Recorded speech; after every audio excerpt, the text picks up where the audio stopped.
Pada video kali ini kita akan belajar tentang persilangan monohibrid dan persilangan dihibrid. Nah, sebelumnya harus diingat lagi atau ditonton lagi video tentang istilah-istilah dalam persilangan supaya nanti paham dengan banyak istilah yang akan dipakai. Lanjut ya. Yang pertama, kita akan membahas tentang persilangan monohibrid. Persilangan monohibrid yaitu persilangan antara dua individu dengan satu sifat beda. Pada persilangan monohibrid berlaku hukum Mendel 1 yang berbunyi selama meiosis terjadi pemisahan pasangan gen secara bebas, sehingga setiap gamet hanya memperoleh satu gen dari alelnya. Persilangan monohibrid ada dua. Yang pertama, persilangan monohibrid dominan penuh, dan yang kedua, persilangan monohibrid dominan tak penuh atau intermediate. Bedanya apa? Kalau yang pertama diingat lagi dominan. Dominan artinya satu individunya itu bersifat menutupi satu sifat yang lain. Misal bunga warna merah dengan bunga warna putih. Bunga mawar merah itu lebih dominan dengan bunga warna putih. Sehingga keturunan F1-nya nanti akan berwarna merah. Kalau persilangan monohibrid dominan tak penuh atau intermediate itu adalah perpaduan antara kedua parental atau kedua induk. Nah, di sini tidak ada yang dominan, dua-duanya sama kuat. Misalnya, tanaman bunga pukul 4 warnanya merah dengan bunga pukul 4 warnanya putih. Nah, apabila disilangkan nanti keturunan pertamanya merupakan perpaduan dari kedua induk, merah dan putih, disilangkan hasilnya akan merah muda. Nah, untuk lebih jelas ada di tabel. Yang pertama, persilangan monohibrid dominan penuh. Pertama ditulis dulu P1. P1 artinya adalah parental 1.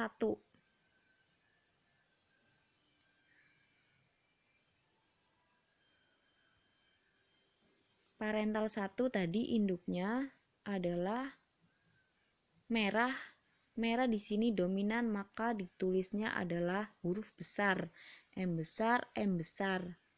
Putih di sini resesif, ditulisnya kecil, M kecil, M kecil. Fenotip itu warna yang tampak, merah dan putih. Gamet itu adalah sel kelamin. Nah, gamet karena ini ada parentalnya M besar, diambil salah satu, kan sama M besar. Yang satu M kecil, gametnya adalah M kecil. Karena gamet itu kan setengahnya induk. Disilangkan hasilnya M besar dan M kecil. Karena dominan, maka ini anaknya warna merah. Jika keturunan F1 disilangkan dengan sesama, maka yang pertama ditulis adalah parentalnya. Tadi ya, M besar dengan M kecil disilangkan dengan M besar M kecil.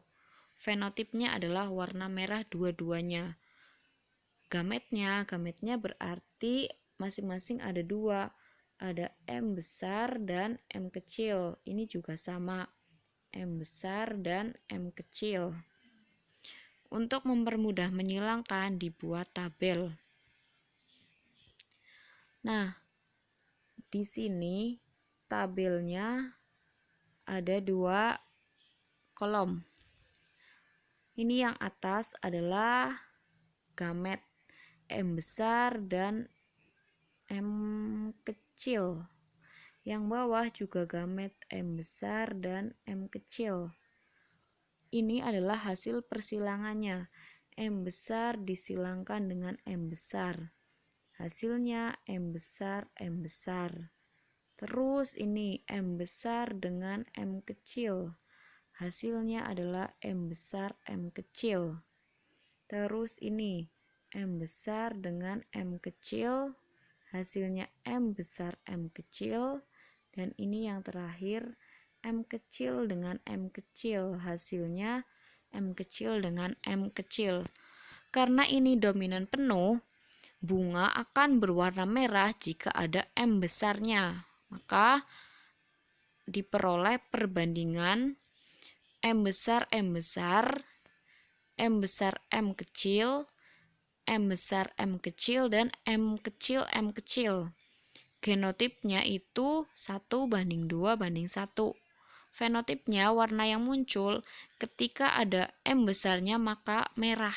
Jadi warna merahnya ada 3. Nah, M kecil warna putih. Jadi perbandingan fenotipnya 3:1. Yang kedua, persilangan monohibrid dominan tak penuh atau intermediate. Artinya tidak ada yang dominan. Pertama ditulis dulu parentalnya warna merah dan warna putih. Di sini ya, ada 2 M besar dan M kecil. Terus gametnya sama kayak yang tadi monohibrid, bedanya hanya kalau tadi karena dominan penuh anaknya maka warna merah, kalau ini intermediate percampuran maka ketika disilangkan M besar dan M kecil anaknya adalah merah muda. Selanjutnya, jika F1 tadi keturunannya yang berwarna merah muda disilangkan dengan sesama. Nah, ditulis dulu parentalnya itu M besar, M kecil, dan M besar, M kecil. Disilangkan. Gametnya berarti ada 2 ya, M besar, M kecil, dan M besar, M kecil. Caranya sama seperti tadi, dibuat tabel. Ini M besar, M kecil, yang di sini M besar, M kecil. Terus disilangkan. Nah, bedanya kalau di intermediate, bunganya akan berwarna merah jika ada M besar dan M besar. Selain itu, maka tidak berwarna merah. Jadi, yang berwarna merah hanya 1, yaitu M besar, M besar. Yang kedua ini M besar, M kecil. Nah, itu warnanya adalah sama seperti induknya, merah muda. Dan M kecil itu warnanya putih. Persilangan dihibrid. Persilangan dihibrid adalah persilangan antara 2 individu dengan 2 sifat beda. Misal, kacang air cheese bulat warnanya hijau dengan kacang air cheese keriput warnanya kuning. Nah, dalam hukum Mendel 2 atau hukum pengelompokan gen secara bebas berlaku sebagai berikut. Setiap gen dapat berpasangan secara bebas dengan gen lain membentuk alel. Yang kedua, keturunan pertama bersifat fenotip dominan. Artinya, keturunan pertama itu hurufnya besar. Keturunan kedua menunjukkan fenotip dominan dan resesif. Keturunan keduanya itu campuran dominan dan resesif. Contoh, tanaman berbiji bulat kuning. Ini dominan dengan keriput hijau. Nah, contohnya ada di bagan. Yang pertama ditulis dulu parentalnya. Tadi B besar itu untuk bulat. K besar itu kuning, B kecil itu keriput, dan K kecil itu adalah hijau. Gametnya berarti ini ada B besar dan K besar. Yang ini berarti gametnya B kecil dan K kecil. Disilangkanlah keduanya menghasilkan keturunan F1 ini. B besar dengan B kecil, K besar dengan K kecil. Ini disilangkan dengan sesamanya akan menghasilkan fenotip. Ingat ya, keturunan pertama itu adalah fenotip dominan, berarti B besar dan K besar yang dilihat, maka bulat kuning. Jika disilangkan dengan sesama, ditulis dulu. B besar, B kecil, K besar, K kecil disilangkan dengan sesama. Nah, dicari juga gametnya. Di sini berarti gametnya ada 4. B besar, K besar, B besar, K kecil, terus B kecil, K besar, dan B kecil, K kecil. Yang sebelahnya juga sama karena disilangkan dengan sesama. Setelah itu dibuat bagan.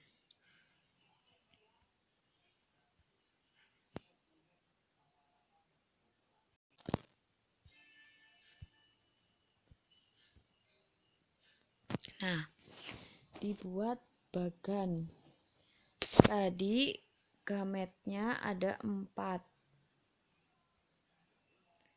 Ada B besar, K besar, B besar, K kecil, B kecil, K besar, dan B kecil, K kecil. Yang sebelah sini juga karena disilangkan dengan sesama, maka gametnya itu sama. Tinggal disilangkan satu-satu supaya gampang ke kanan. Dari 1, 2, 3, 4. Yang pertama, B besar, K besar disilangkan dengan B besar, K besar. Berarti hasilnya itu B besar, dan K besar, K besar. Terus yang sebelahnya B besar, K besar, K kecil. Terus kolom yang ketiga itu yang disilangkan adalah B besar dengan B kecil, terus K besar dengan K besar. Kolom yang keempat, B besar, B kecil, K besar, K kecil. Terus kolom yang kelima itu yang disilangkan B besar dengan B besar, K besar dengan K kecil. Yang keenam, B besar, K kecil, K kecil. Yang ketujuh berarti B besar, B kecil, K besar, K kecil. Yang kedelapan, B besar, B kecil, K kecil, K kecil. Begitu seterusnya sampai kolom ke-16. Untuk menentukan fenotip dan genotip, nah, kalau bulat kuning, bunga akan muncul warna bulat kuning jika ada 2 gen yang dominan. Artinya ketika ada B besar dan K besar, maka itu adalah bunga yang berwarna bulat kuning. Dari ke-16 tabel, di situ ada 9 kolom yang terdapat huruf B besar dan K besar, maka ada 9 bulat kuning. Terus bunga akan muncul warna bulat hijau jika ada huruf B besar dan K kecil. Dalam tabel itu ada 3. Terus bunga akan muncul keriput kuning jika di tabelnya itu genotipnya adalah B kecil dan K besar. Dan yang resesifnya itu keriput hijau. Maka bunga akan muncul keriput hijau jika gennya adalah kecil semua, yaitu B kecil, dan K kecil. Yang selanjutnya yaitu pewarisan sifat pada manusia. Beberapa bentuk pewarisan pada manusia yang dapat diamati. Yang pertama yaitu warna kulit. Nah, warna kulit manusia itu berbeda-beda karena dipengaruhi oleh gen. Gen itu adalah pembawa kode sifat. Jadi satu gen itu hanya mengkode satu sifat pada makhluk hidup. Nah, misal di gen warna kulit itu ada 3 gen. Misalnya ada gen A besar, B besar, dan C besar. Itu mengkode pembentukan pigmen kulit. Jika orang memiliki gennya itu A besar, B besar, dan C besar, maka orangnya kulitnya gelap atau hitam. Tapi kalau miliki gennya itu yang gennya hurufnya kecil semua, maka kulitnya akan putih. Tapi kalau punya gennya itu campuran A besar, A kecil, B besar, B kecil, C besar, C kecil, maka kulitnya akan berwarna sawo matang. Terus yang selanjutnya adalah bentuk rambut. Bentuk rambut dipengaruhi oleh gen. Terdapat 2 macam gen yang mengendalikan rambut, yaitu gen C itu berarti dominan dan gen S itu resesif. Nah, kalau rambut gen yang dominan itu adalah keriting, sedangkan yang resesif adalah lurus. Apabila seorang yang rambutnya keriting menikah dengan yang rambutnya lurus, maka kemungkinan besarnya itu anaknya akan lebih banyak yang keriting, yaitu perbandingannya 3:1. Yang selanjutnya adalah perlekatan cuping telinga. Nah, ada beberapa bentuk telinga cuping ya. Ada yang perlekatannya itu terpisah atau terlepas, ada yang melekat. Selanjutnya yaitu penentuan golongan darah. Golongan darah manusia itu ada 4. Ada golongan darah A, B, AB, dan golongan darah 0. Nah, golongan darah ini dipengaruhi oleh alel yang ada pada lokus tunggal. Nah, golongan darah ini berbeda-beda. Ada yang nanti misal orang bergolongan darah A, genotipnya itu IA, IA, dan IA-IO. Misal menikah dengan orang yang golongan darahnya B, nanti anaknya kemungkinannya dia bisa bergolongan darah A, bergolongan darah B, AB, ataupun O. Jadi nggak mesti orang yang golongan darahnya A nanti menikah dengan golongan darah B itu anaknya hanya bergolongan darah A dan B. Terus yang kelima adalah penentuan jenis kelamin. Jenis kelamin itu ditentukan berdasarkan susunan kromosom di dalam sel tubuh. Nah, jenis kelamin anak itu ditentukan oleh sel sperma karena sel telur akan memberikan jenis kromosom kelamin yang sama. Sedangkan kalau sel sperma nanti yang akan mempengaruhi ketika nanti akan memberikan kromosom A pada anak perempuan dan akan memberikan kromosom Y pada anak laki-laki. Demikian materi tentang persilangan monohibrid dan dihibrid. Semoga bermanfaat.